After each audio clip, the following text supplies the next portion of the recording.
Stop ruining your skin if you're using glycolic acid. Yes, तुम्ही बरोबर ऐकलं.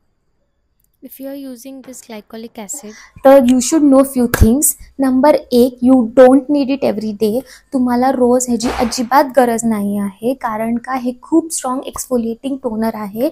So 2 ते 3 वेळा वीकमध्ये तुम्ही यूज करू शकता ॲट नाईट, आणि ही क्वांटिटी सफिशियंट आहे. नंबर 2 आणि सगळ्यात इम्पॉर्टंट, हे सगळ्यावरती वर्क करतं. Whether is face skin, dead skin, strawberry legs असतील तर, hair scalp or, you name it, आणि हे सगळ्यावरती वर्क करतं. बट तुम्ही ह्याला जेंटली पॅटिंग मोशनमध्ये स्किनवरती लावा, ऑरेल्स कॉटनवरती 2-3 ड्रॉप्स घ्या आणि मग स्किनवरती लावा. हार्शली असं रब करू नका ह्याला. नंबर 3 आणि सगळ्यात important, don't mix it with actives जसं की व्हायटमिन सी झालं, रेटिनॉल झालं, बिकॉज हे तिन्ही सुद्धा खूप स्ट्रॉंग ॲक्टिव्ह ॲसिड्स आहेत आणि हे तिन्ही डिफरंट pH वरती वर्क करतात. जर ह्यांचं कॉम्बिनेशन केलं so it won't give you a better result आणि रिॲक्शन देऊ शकतो. So use it, don't mix active acid. जर तुम्हाला यूज करायचं असेल तर नेक्स्ट डे करा. आणि सगळ्यात important, use sunscreen in the morning next day, कारण जेव्हा आपण ग्लायकॉलिक ॲसिड लावतो स्किनवरती तेव्हा आपली स्किन थोडी सेन्सिटिव्ह होते. सो स्किनवरती इरिटेशन्स हे कमी करायचे असेल तर यूज सनस्क्रीन.